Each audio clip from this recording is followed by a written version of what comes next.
Happy New Year to all my friends and fans of Ski Rex Media. Welcome to 2025. That's right, it's day one, 2025. And many people do new things for the year. Maybe you've made a resolution. I don't know who actually does that. But for me, I'm planning on getting into something new for the new year. That's right, 2025 is going to be the year that Ski Rex Media gets into the cross-country scene. And to get started with that, we're starting right here. Day one with Nordic Nate Harvey. We're going to talk about cross country, fat biking, snowshoeing, ski joring with your dog, and all that stuff. That's right. Ski Rex Media 2025 will be on the XC, I'm fairly sure, and we'll see all about that, and we'll learn all about that here today on the old Ski Rex Media podcast. Happy New Year.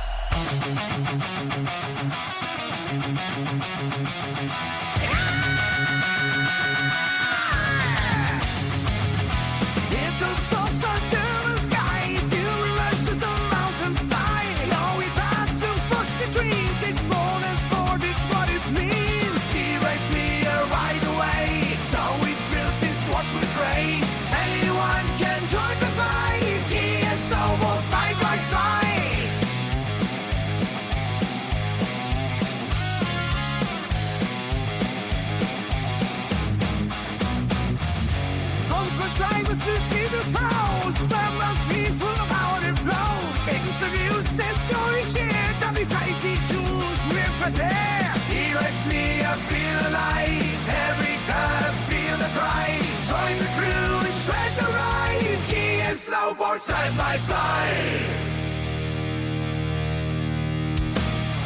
So this week, my friends, we are going again into an area of snow sports that I'm not as familiar with, have not done it in a long time, am looking to get back into it this season. I am looking to get back into it with our friend Reese Brown. We all know him. He's been on the program and on Ski Rex Media, social media and stuff. We're friends. You know, I saw him at Killington, as a matter of fact, a race. He saw me. It was great. Good time. Love that guy. We're going to be doing something there. I talked to a few people up north of the border in Quebec. Maybe we'll do something there. But you know what? We're going to stay close to home this week. That's what we're going to do. And we're doing that by talking to someone, again, who knows more about this sport than I do and is going to point us in the direction of a few great mountains over there in New Hampshire. I love New Hampshire, too. Here, Nordic Nate. Nate, how you doing, brother? Good morning. Good morning. Yeah. We're doing good over here in Pinkham Notch. Yeah. I love the Nordic Nate. Nordic.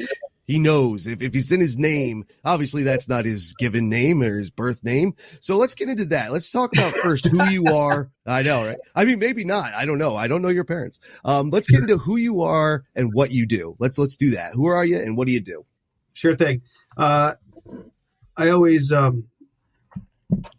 start this conversation with how lucky I am to be right here at the base of Mount Washington. I fell into an internship here. Sure. More than 2 decades ago and have stuck with it. Here being Great Glen Trails Outdoor Center and at the base of the Mount Washington Auto Road. We're all sort of one company right here. And sure. I run the outdoor center, basically, whether it's grooming, ski school, the ski shop, all the programming, all that stuff. And it's a year-round outdoor center, but we're focused on winter today, right? Absolutely. And with all that, you are definitely inundated in it.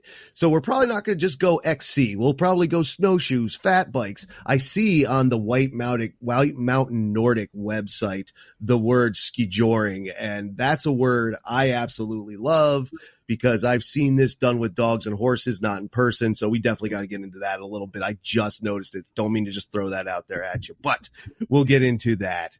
So out there right now, like we said, we're going to talk about White Mountain Nordic and what is that exactly? I know you're at Great Glens, as you said, but as a bigger piece, a more generalized piece, what is White Mountain Nordic? Sure. So Great Glen is one of the 6 collaborative ski areas that kind of market together as White Mountain Nordic. If you go to that website, whitemountainnordic.com, you'll see all the other Nordic centers in and around the Mount Washington Valley. So in marketing efforts and when folks come and ski this area for the weekend or for the season, we encourage them to try all of the great ski areas around. So not in any particular order, but we've got Bear Notch Ski Touring, Purity Spring Resort, Bretton Woods, Jackson XC, Great Glen Trails, and then Mount Washington Valley ski touring. So those are the 6 core pieces of this whole puzzle called White Mountain Nordic. The website that you're looking at, Tim, is supposed to be just a springboard to get to everybody else's website once you see something that might spike your interest, like you just mentioned, fat biking or ski touring. So you kind of just go surf there for a second, and then once you go to everybody else's individual website, it's a lot more informative. Absolutely, and I highly suggest it. Shout out to our friends over at Purity Spring and King Pine over there. We were saying that before we started recording. I know those guys. I love that place. I love that area. It's great.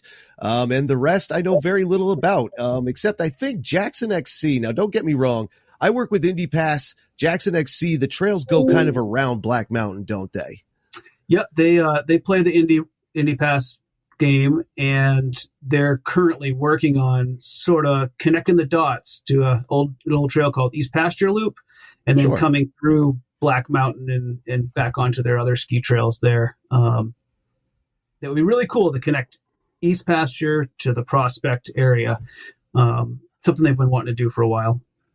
All right, now all things considered, this many places, and I know 6 may not sound a lot to some people, but we're not talking like alpine trail count. Now we're talking distance, kilometers, miles, if you want to, whatever. This seems like there's a lot of XC up there, man. There's a lot to see. Can it be all seen? Yeah, you would need a season to do it, really. I mean, you can see the numbers there, Tim. It's about 250 miles of trails. Yes. And not all of that are what you would maybe think of as these pristine, groomed, everyday ski or tracked trails. Some of them are marked as backcountry or snowshoe only. Every ski area has their thing, their stick they're good at. But this is the collaboration. Over 400 kilometers is our count. Because, Bretton Woods got 80 to 100. Jackson's got over 100. We've got 40. Bear Notch has got probably 40, 50 kilometers. It's all of those add up pretty quick. So it would be hard to ski them all. That's so much space. And it's kind of interesting to me because you mentioned the word backcountry. Now, when we talked to Reese, he and I really talked about how to get into it. And I'm sure all these areas have stuff for beginners. You got something for everyone. I see lessons on all of them, rentals, the whole 9. That's great. Backcountry, what does that entail? Is that like backcountry alpine, or is that a whole different animal? It's a great question. I should have said off track instead of backcountry, because over the last 10 years, when alpine touring has taken off, and even skimo and all of this lightweight gear that you can free the heel to get up and then click it back down, and that's the distinction, is on Nordic off-track gear. So still has a metal edge, still can be quite wide for flotation and to be able to actually carve a turn, but the heel is free. Yes. It's a lighter weight system than you'd see with alpine touring or maybe even telemark. Okay. They generally have a fish scale pattern, we'll call it, but it's just like a mechanical pattern that's cut into the base of the ski so you can grip on the way up, or attach a skin, much like AT, and then come back down. But it's just super lightweight and versatile in all different shapes and sizes. That's really cool. That is amazing. And it's something I like the idea of it. And I like the idea. Now, one of the beautiful things about talking to Nate today is that you have an area of New England that is known for winter sports, snow sports. You really do. In fact, I think North Conway, not far from any of these places, was just voted like the greatest ski town in America or something. I don't remember, to be honest. I think it was the universe, but yes, it just happened. Yeah. Okay, right on. Go North Conway, Universal. I like that. So you have all this stuff, and I think the idea immediately goes to alpine. Where can I ski?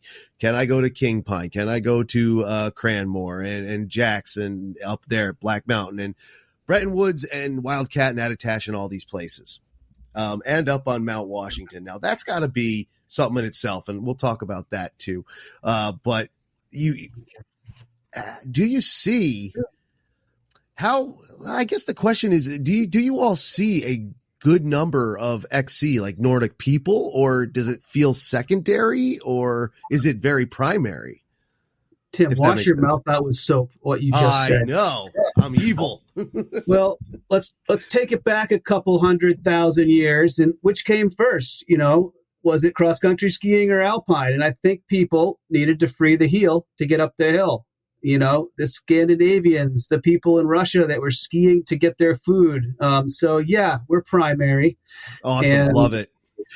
And it's a huge piece of the economy here. There are quite a few Nordic centers this year over the last couple of weeks that were open before these alpine resorts. So natural snow, it doesn't take as much to kickstart a cross-country ski area as it does an alpine. Sure. Yes, a lot of our cross-country ski areas make a small bit of snow, artificial, for their teaching lanes or maybe their tubing hills, etc. But It's mostly natural snow that gets us going. And some of us got really lucky this late November, early December with snowstorms, and we started rocking. So we have a pass holdership just like an alpine area would. Some of our pass holder numbers are maybe 200 to 300 season pass holders. Some of us have over 1,000. Oh, wow. Holy smokes. So we kind of think that we have this like untold formula for how many times a season pass holder skis. Some people just ski 3 times and they buy a pass because they don't want to bother coming in. Sure. Some people ski 55 times a winter. So we say that it's about 15 or 16 visits for every pass holder. Very nice. So if you've got 1,000 pass holders, you can do that math. That's a lot of visits. That's a lot of visits. So it's important that we groom our trails almost every day and keep it fresh. That's awesome. And I think that really speaks to one of the points before we started recording, and I talk about this on Ski Rex Media, that there is how you want to enjoy the snow is up to you. And if you want to do that XC, and we know just from our friends over at Indy Pass, there's more than a fair amount of people that do both. And that's also a beautiful thing to have both of those. I'm sure you would agree with this resetting. What if there's a day you're going, you head over to Bretton Woods and you look up like, meh, so many people, it's kind of crummy out. I'm going cross-country. I'm going to have my day out here. And it's a beautiful thing. It's versatility.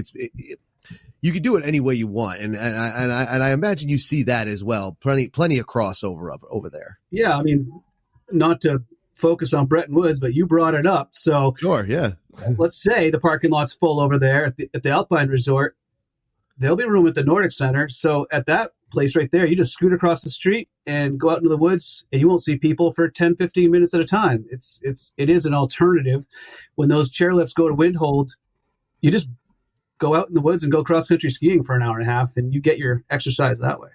Yeah, it's a beautiful thing. This is one of the reasons I would like to get back into it myself. Like we did it in high school. Yes, for those of you outside of New England, we do this in gym class. It's a little different up here in some places, but I definitely want to try to have that versatility, plus being surrounded by so many great places. And like I said, Indy Pass user, I love the idea of being able to go out somewhere and be like, all right, one day I'll do this, and then one day I'll be on cross country skis, and it'll be great. Now these areas, again, it looks like they all have a school, lessons, tours, good place to go if you're a beginner. Yeah. 100%. And let's go back to your Alpine crossover thing real quick, and then we'll get into the ski school piece. It's just that downhill skiers make really good cross-country skiers. People that have not cross-country skied or alpine skied are sometimes tentative with the hills. Okay. And if you're an alpine skier, you'll look at that and you're like, oh, that's not bad at all.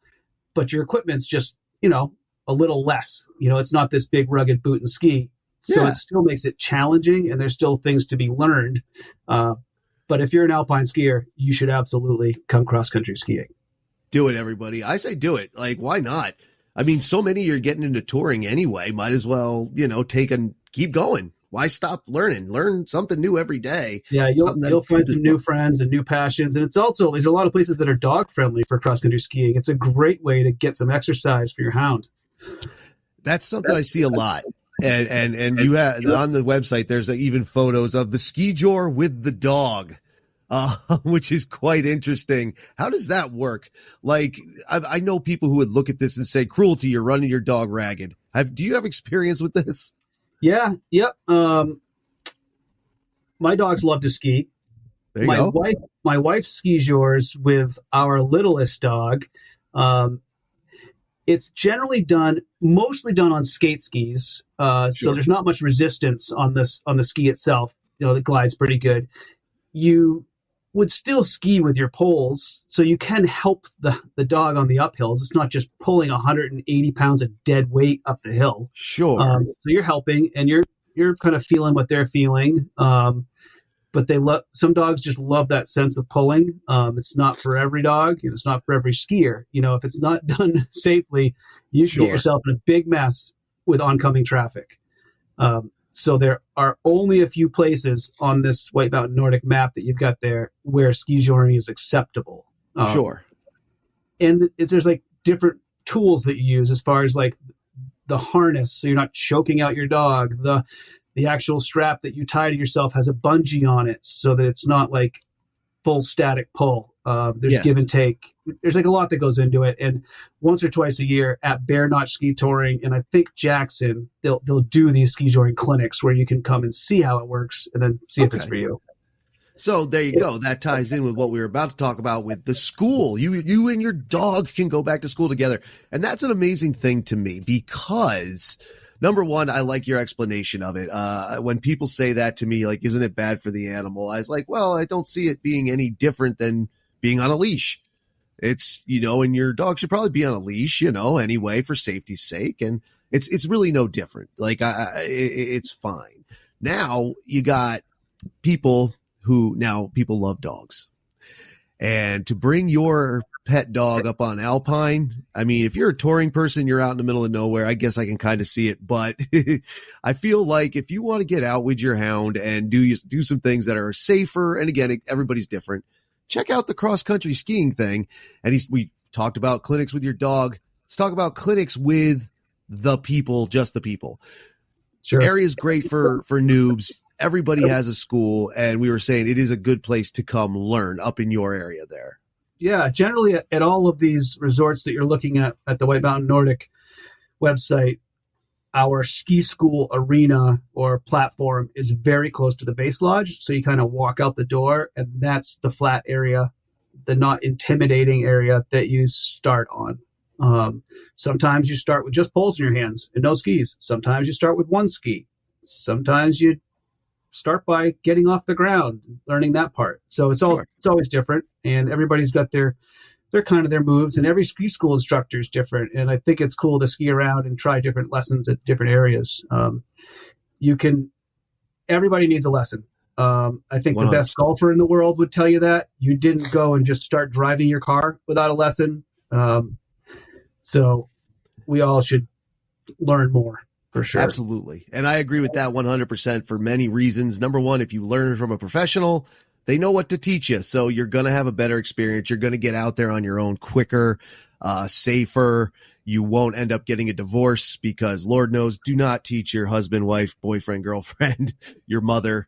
Go let them go to a professional. Don't cause any more family trauma. Look at professional athletes that aren't even in the ski industry, something more relatable like football or racing your car or baseball. These guys are paid millions of dollars. They're still getting coached every day. Oh yeah. So there's no reason why you shouldn't take a lesson to go cross country skiing. Just start with some good habits. Every resort has really helpful packages put together where you get the ski rental, the ticket, the lesson, all for one price. Sure. It's not brainless, but pretty darn close. You just come in and we do the rest. And that's beautiful. Makes it so easy. See, here's the thing. I feel that sometimes Nordic and cross country, it seems like to some people, it's just a mystery. What do you do? It's like this outlier discipline. I'm like, it's not. There's various disciplines of it in the Olympics. Like there's professionals out there. Like it's a big thing. And it's not hard to do, as in, it's just like your Alpine places. You go there, you go into the school, or, I mean, you set up your class time or lesson time as you would online, phone call, however every place does it. Everybody's different. and you go and you learn in a learning area, as Nate said. Like, they're not just like taking you out into the deep woods and you're hoping for the best. Like, you're in a learning area. Yeah, and using quality equipment. People like these Nordic centers don't put you on junk from your garage from 30 years ago that's not acceptable. It's always the freshest, bestest, most supportive, most stable skis to learn on. Quite often you can go purchase those skis in the same day if you love the sport and ski in your backyard for the next year. So the lesson sizes are generally really small, even in group settings for cross country. Sure. So that's nice, like a small ratio to the instructor. And after COVID, we saw, like every alpine area did, we saw private and semi-private lessons like explode. Even if you're a beginner, you can still go get a private lesson. It costs a little more for one-on-one, but maybe that's worth it to you. And that's a huge piece. Oops, sorry about that, dude.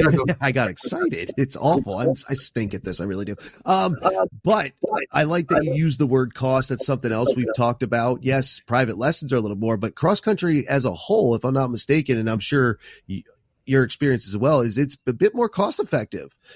We talk about cost in alpine all the time and how it's way too expensive for everything. Cross country's a little less, I think, right? I think Reese and I talked about that too. Yeah, it's maybe a fourth of the price to bring your family skiing for the day. But there's a reason why an alpine ticket is $100, $200, $250 at Deer Valley. I mean, look at the stuff you're getting there. Look at how fast that chairlift gets you to the top. With cross country, we maintain the trails and groom them, and then it's up to you to do the work. Yes. But it's not all work. Like, unfortunately, our U.S. ski team is doing so well recently that you're seeing it more, and you see the finish, and everybody's exhausted, and there's snot all over their face, and boy, doesn't that look like fun. I'll look great in those tights. Not so much. Yeah. So cross-country skiing does not have to be that. It needs to be fun and easy and just a way to get outside in the wintertime for exercise. And it looks like it's a great way to do that. Everybody says if you need a great cardio workout, get out on these trails and do it. It's awesome.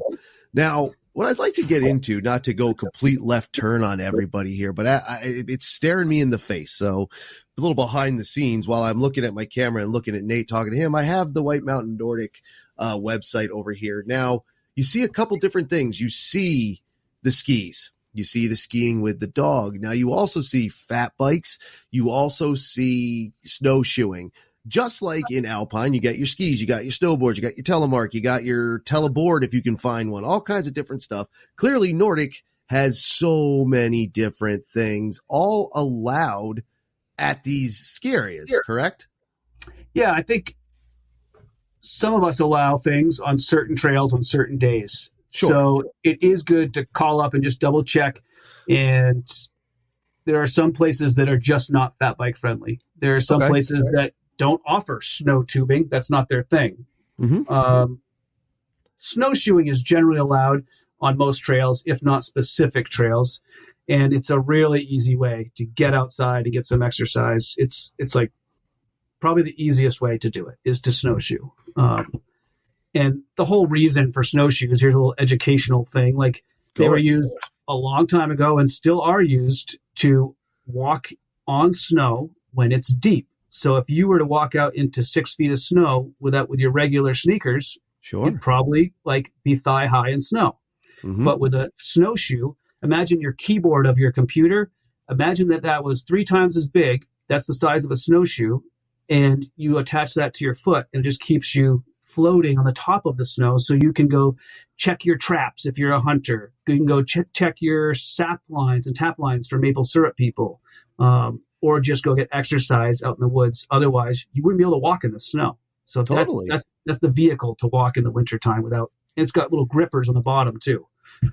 All of that sounds awesome. And before I get into the next segment where I'm going to admit my ignorance of the different Nordic sports or the Nordic applications of the Nordic resorts and the Nordic ski areas, what you can do, the different sports and genres, and I don't know why I always say genres when I mean discipline, but I'm going to break in here real quick to talk about alpine skiing.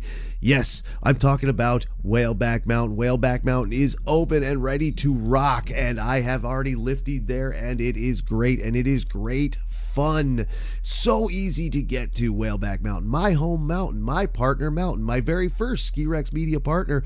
It is right off the interstate, right off of I-89 on exit 16. Super easy to get to. You can see it from the interstate. You can spit out your window and hit the parking lot. It's practically on the interstate.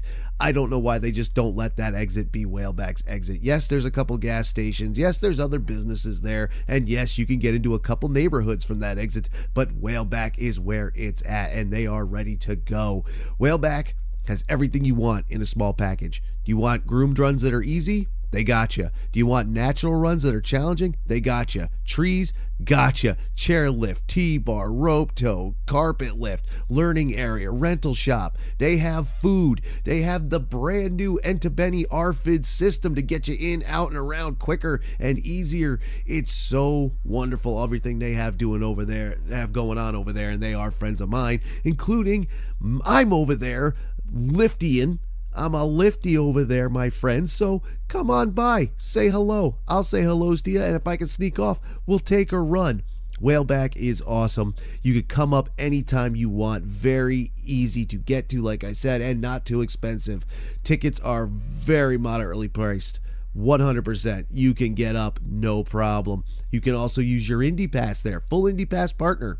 If you have an Indy Pass, 2 days. 2 days at Whaleback are waiting for you. Get those 2 days. It would be awesome. And if you are into the uphill and touring thing, you can use your Uphill New England pass as well. All kinds of fun stuff going on this winter, and I know it might seem a little silly to talk about an alpine ski area when we're talking Nordic today, but Whaleback doesn't have Nordic. But they probably could if they wanted to. We might have to talk to John about that. But in any case, bring your alpine gear, uphill gear, downhill gear, snowboard, skis, telemark stuff, whatever you got. Come on over to Whaleback Mountain, ski it to believe it. And while you're doing this Nordic thing, 100%, I have something for you. Now, I usually talk about Embrace for the snow sports leggings, which you could 100% still use doing Nordic. 100%. They are great for alpine. They were designed for alpine. They were in part designed by a professional Olympic class alpine skier, Shemi Alcott. All kinds of great features to make your day feel better, to make your day go longer. Built-in compression, built-in knee support, hip support, little compression action for your back, all kinds of great features in the Embrace, IMBRACE, Embrace Snow Sport legging. 100% awesome. I can't say more great things about it. I say so much because I love them. I have a pair of the snow sports leggings, and I feel great when I'm skiing with these things. My knees feel great. My hips feel great. I love them. I love them. I don't want to ski without them. And you could totally use them for Nordic too if you wanted to, but they are boot cut to work with the alpine boot. A cross-country boot might not need that much boot cut. So if you have the Dynamic Plus leggings, which I do, which is Embrace, another one of Embrace's products for the seasons that aren't on snow, you could totally use those too. I think you should probably go with the snow sports one because they're both, it makes a great base layer. It really does. I put mine on under my ski pants and I feel great all day. Embrace.com. Check that out. Link in the description. And of course, whaleback.com. Check them out and follow their social medias and pick up something if you'd like. Should be great. Everything's going to be great for the season. Use your Embrace leggings at Whaleback or at the Nordic ski areas, which we're going to get back into right now with me coming back in saying, I don't know what I'm talking about, which, pretty standard. That's awesome, man. And that was something I didn't realize as I've started over the last couple seasons looking into getting into these these parts of snow sports is that these things were all combined. Now, was that something that came around just naturally? Was that a business decision someone made and everybody else copied, or has it always been that way? Well, it's a utilitarian thing. Like that's what I'm explaining is like that trappers and people that are moving down off the mountains to the ocean, like talking hundreds of years ago, were using these snowshoes. We've refined it, made them out of plastic now, and they're made in a factory so that everybody can have 100 of them on the shelf if they wanted. But I think they've kind of been added to the winter arsenal at Nordic centers within the last 30 years. Yes. Gotcha. It's a pretty easy way for us as the people that stock these things to have a rental fleet. You only need 2 sizes and it works for everybody. Like, okay. It's maybe one of the more profitable pieces of our business is to stock snowshoes and have people go walking on your trails. Not a lot of overhead. Hey, I like it. Now it's the fat biking that gets to me. Now, a little history about Tim from SkiRex Media. Working in retail, working in logistics, I came across fat bikes in the back room of a Target store and was like, what is this? Like, I don't even get this. Now, part of that is that I was living and working in New Jersey, so I was used to road bikes and boardwalk cruisers. I saw this thing, didn't get it, trashed it openly because I was a bigger jerk back then. But now I kind of get it. Now, do you see a lot at your Nordic centers for this, or is this still like a new thing? Is this the outlier thing? Do you like to do it? Let's go back to bigger jerk. So you're just like a little bit of a jerk now? I have gotten out of jerkiness. I've done well. I have worked many years to like get over jerky, it. Sort of now. Oh, yeah. Little herky jerky on some of those downhill runs. I'm not the greatest skier in the world, but I can only imagine what it's going to look like when I go take my cross country lesson. It's going to be fantastic. But when did that, or actually not really when, but how did that get into it? Like from your perspective, like you don't have to be a perfect historian about it, but up there, in the White Mountains, like these things showed up. What did you all do? Well, let's go to the educational piece first. So the fat bike itself has a very low tire pressure. Sure. Like if you're gonna take your Jeep out on the beach and drive it around, you'll let the air out of the tires first, so they kind of like spread out and you don't sink. So fat bikes are actually just as much ridden in the summertime, sure, as they are in the winter. Yep. There's definitely this, I wouldn't even say cult following because it's bigger than that now, to fat bikes and how you can trick your bike out all kinds of different ways. We have fat bike specific events that happen here in the North Country. That we just had Global Fat Bike Day last weekend. There you go. Holy smokes. Yeah, it should be on your Google Calendar, Tim. Come on. I know. So I'd say within the last 10 years, fat biking when it first came on the scene at cross country ski areas, sure, it was like rafters and fishermen. They just did not get along. Okay. We all want a piece of the same pie, and they just were not working well together because of education. If your terrain isn't firm, and I'm talking like firmer the better for fat biking, sure, then they will leave a rut in the ski trail. And that's not fun for the biker because they're working too hard to like pedal through powder almost, Sure. And these Nordic skiers, myself included, are just used to this perfect corduroy. And as soon as something screws that up, something we've been skiing on for the past 3 decades, oh boy, hands in the air, all fat bikers must roast, So it took a couple of years to figure out when the best time of the day is to go biking. Should we have bike-specific trails like we do for snowshoers? The answer is yes. Because they demand different things than the cross-country skiers do in their terrain. So the people that do fat biking well, sure, generally are not skiing on those same trails. Gotcha. They have terrain that's packed by a different kind of groomer at different time of day. It's all different. Okay. So there is a science behind it. Not only has it exploded in popularity, but it really is now that there is the science. Groom it different, do it different time of day. I had no idea. Yeah, it does make a difference. And you can get little studs like you have for your winter snow tires for your fat bike if you're riding on this icy stuff so that it actually goes really nicely.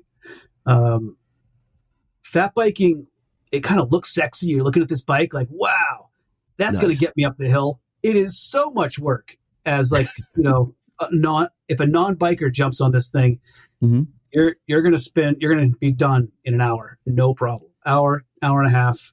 And you're toast. It's a ton of work to go up a hill on one of these fat bikes. I can only imagine, especially with the low tire pressure in the different terrain being snow, obviously. It's got to be something I'd like to try too. I'd like to try it all just to see if I can figure it out. Like in rental world, if you're renting a fat bike, you're generally not on a $4,000 to $5,000 bike as a rental unit. So the bike's heavier. It might not have the same gearing as some nicer bikes. So that's a piece of it too. There's a place for all this winter recreation, and I would seek out, if you want to try fat biking, try to find some place that's flat-ish, scenic, and maybe at a place that just does fat biking. Oh, even better. So those places do exist for those who are interested. Sure. I'm sure there's more than a few of the mountain biker community who do turn to skis, but might be interested in this, my friends. I know ton of you. Check it out. Like, is that like a crossover thing? Do you hear about that? Or yeah, and a lot of road cyclists might actually use cross-country skiing in the wintertime, but maybe more mountain bikers would be an AT skier or would do a little bit of fat biking. There are a lot of people that have 4 bikes in their garage, and the fat bike's the 4th one. Very good. Hey, and get into it and enjoy it. And like we said, if there's a place that caters to it, go there. That's where you'll have the best experience. Again, most of the places here, as I'm looking at there, like for instance, Mount Washington Valley Ski Touring and Snowshoe Center. They even have a little fat bike icon in their logo.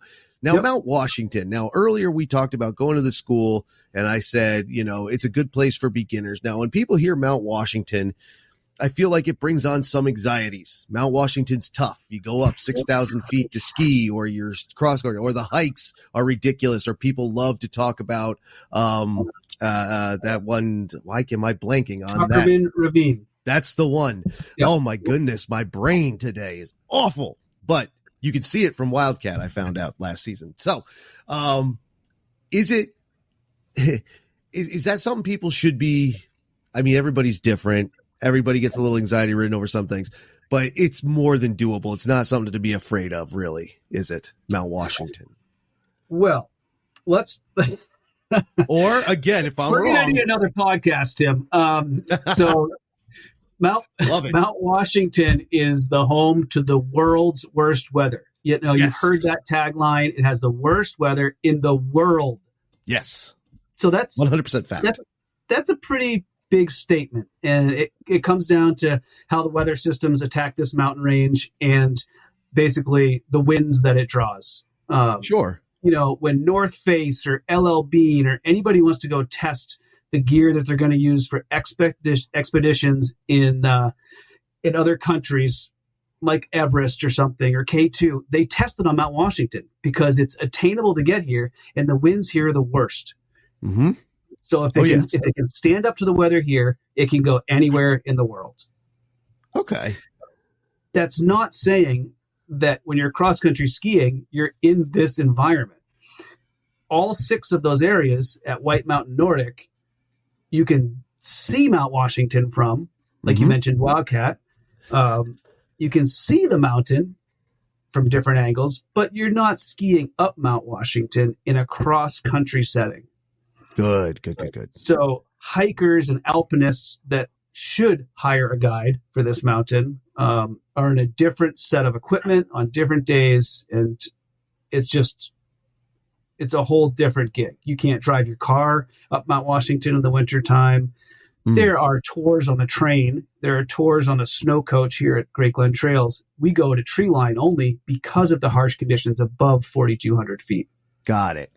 Okay. And that's a round trip tour. Sometimes people would snowshoe down, but. Excellent. So again, there is There is thought into it. There is science into it. You put into it. Now that's actually kind of interesting, and this just popped in there. But as a safety thing, like obviously I'll look at that. We're not going up in there. It's not good for anybody. It's not good for humans. But seriously though, like now, and honestly, I've never asked someone in Nordic this before.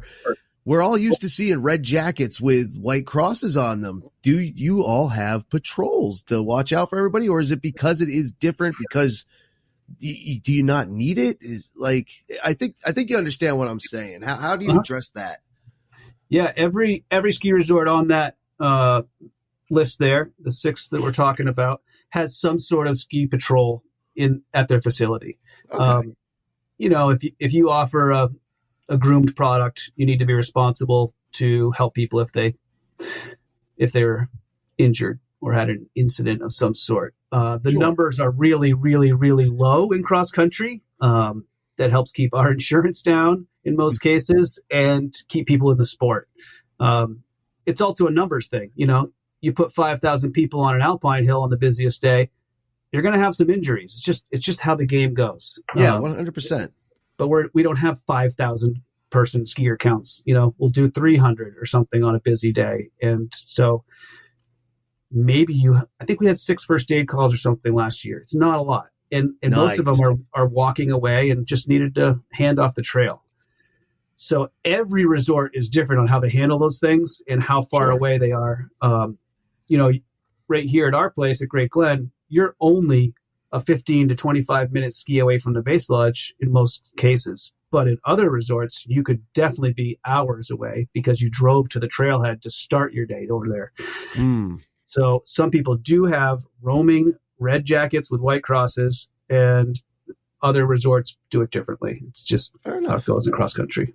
But there is something out there. And again, I like the idea of cross country in that some people might, when you see alpine, it might just be too much for you. It's too fast. It's too high. It's too this, too that, too many trees around you, lack of control, where that environment seems so much different. Maybe, just maybe, cross country could be the alternative that gets someone outside, gets them into the snow, because maybe it's easier for them. Because everybody's different. Like I've said a ton of times. Me, I don't care about skiing down the side of a mountain. Whatever. I don't care. Don't mind doing this, other than the fact that when I did do it, I looked awful. And if I would have stuck with it more, I probably would have done better. But, it's something to check out, everybody. I hope everybody does. I hope you come up to there or go to your local ski center. Again, if you're on the Indy Pass, take a look. They have, ski areas in New Jersey. I didn't even know there was cross country skiing in New Jersey. I lived there for 16 years. Are you kidding me? It's awesome. And then wonderful, wonderful places. I can't say enough good things about Purity Spring. Of these places, that's the one place I've been to. So let's get into that part here. What now, being that you are at Great Glen, is that your favorite? Do you have other one? If it's not your favorite, do you want to say, because someone might mess with you later? Like, Tim, you've been asking a lot of questions here, but before we get into my favorite, let me ask you a question on what you just said. So go for it, boss. Here we are doing this podcast, preaching about lessons. When you said you went out and skied and you looked awful and didn't do great, were you in a ski lesson? I was not. So that's a beautiful point, and I love that. So now I learned in high school, gym class, like I said. Who was teaching us? Our phys ed teacher. Now, did he know how to do it? Sure. Was he a professional? Not at all. I 100% should have stayed with it or gone to one of the local. Again, this was in Southern Vermont, Wilmington area. There's areas around there, and I could have done that, and I didn't. That is actually an excellent catch.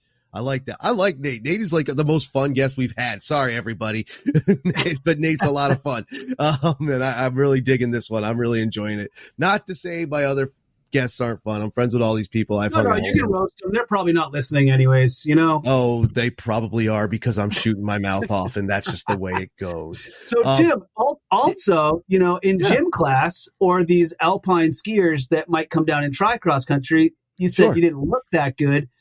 maybe you were alluding to your clothing. You know, if you're learning how to cross country ski on a windy day at 25 degrees in sweatpants and an alpine parka, it's not going to be that great either.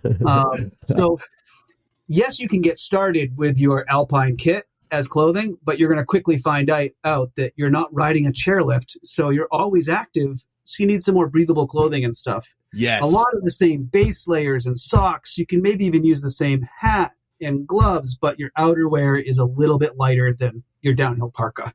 And I imagine that's another great point, because while we did have gear, I forget which cross country center lent the school the gear.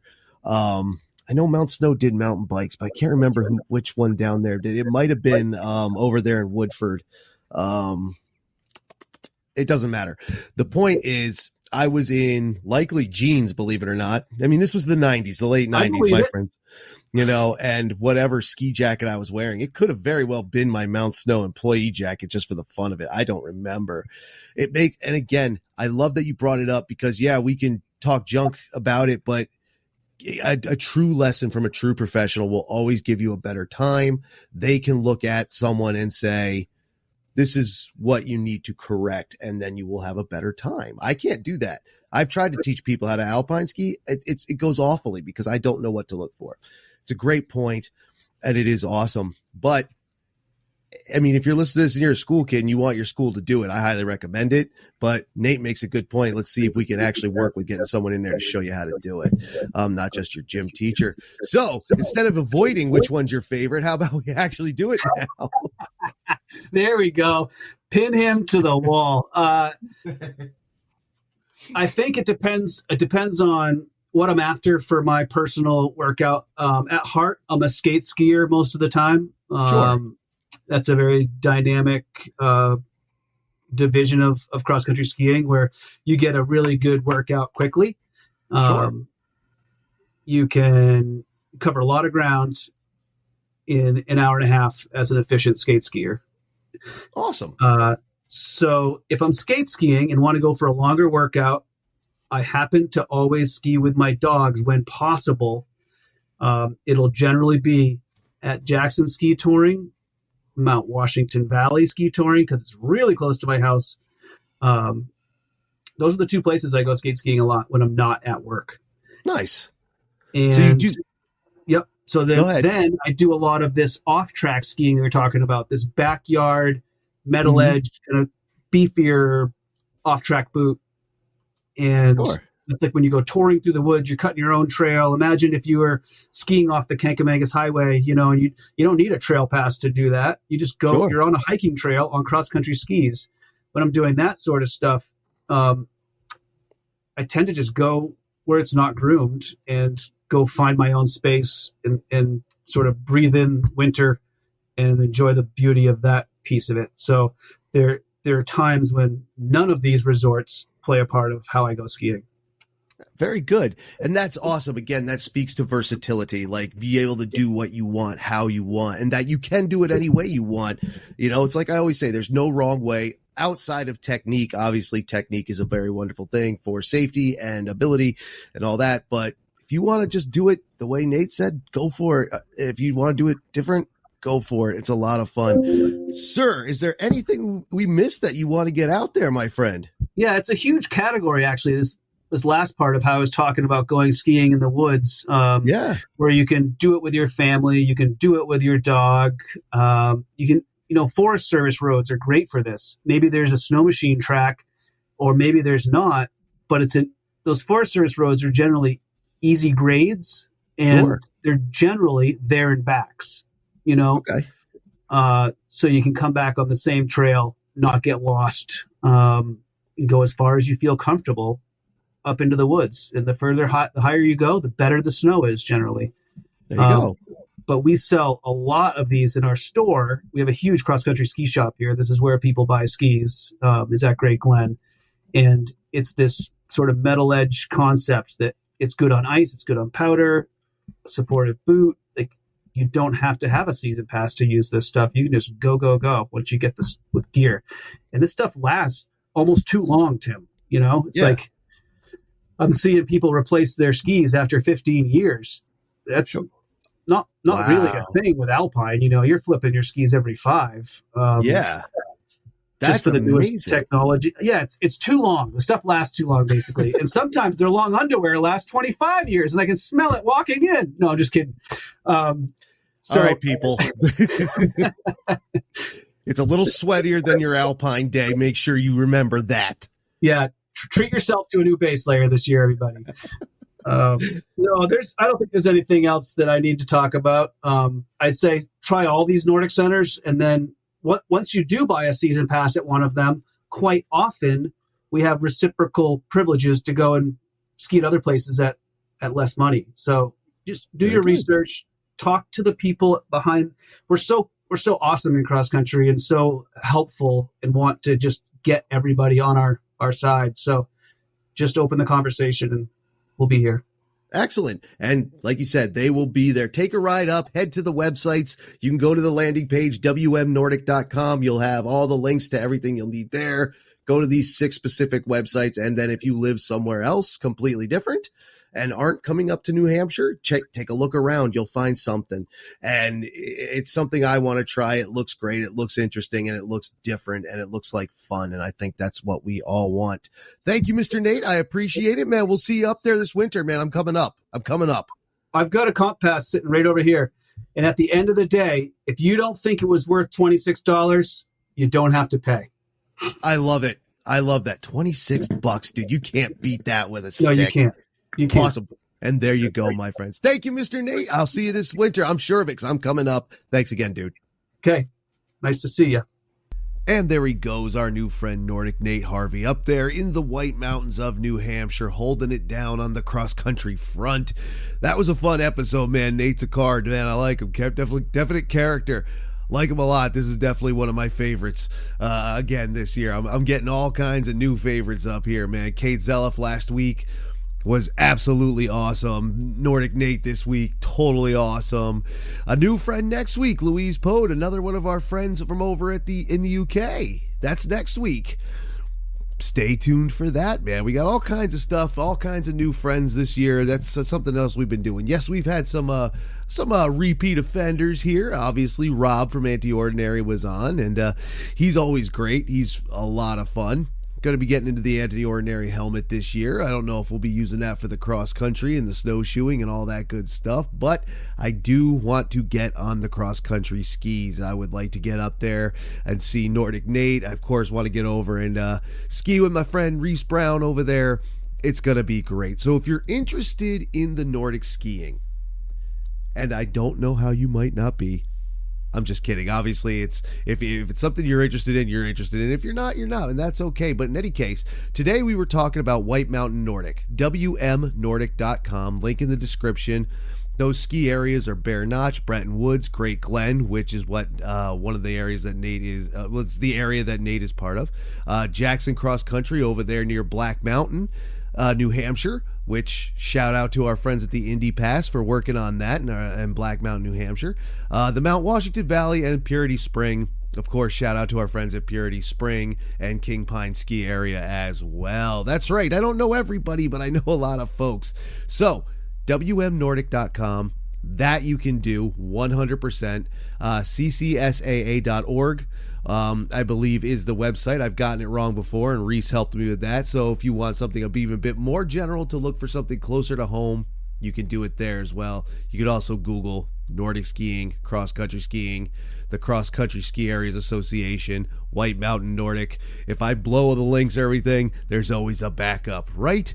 Right. Thank you for joining me again on the Ski Rex Media Podcast, January 1st, 2025. Are you ready? Goodness, I hope so. I'm trying to get ready. 2025 for me is going to be more skiing. It's going to be cross-country skiing. It's going to be skiing in Canada, I think.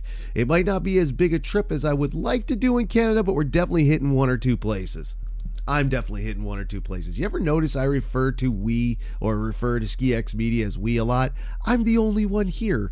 I'm my only employee. I am it. I am a solo act. And yet I keep saying we. It's just poor use of the language, poor use of grammar.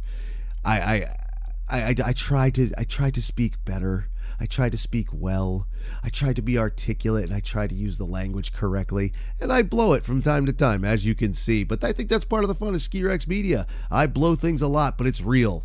I hope it's just not so obnoxious and annoying that you don't like it, right? Right. In any case, thank you again for listening. Get out there, try those Nordic skis, those fat bikes, those snowshoes. Get back on your alpine skis. Whaleback is open. I've been a lifty already. I'm going to be a lifty again. It's going to be great, my friends. It's going to be a good season. Get out where you can. And remember, you don't have to be a travel skier, my friends. You don't have to be. Would I love for you to come up to see Whaleback? Absolutely. Would I love for you to get up to White Mountain Nordic? Absolutely. But if you can't, due to time, finances, whatever it may be, dude, go close to home. No problem with a home mountain. You don't have to be a travel skier like me. You don't have to be a skier like anybody else. You do it the way you want to do it. Am I right? Of course I am. Not always, but I think this time I am. Thank you again, everybody. Happy New Year. We'll see you on the next one. Get ready for those next big holidays. My favorite one that's coming up in February is my birthday, so stay tuned for that. Anyway, Tim from Ski Rex Media. Don't forget to subscribe. Don't forget to check out the social media and follow. Don't forget to check out the Patreon, patreon.com/Ski Rex Media. And I'll see you out there, my friends, later.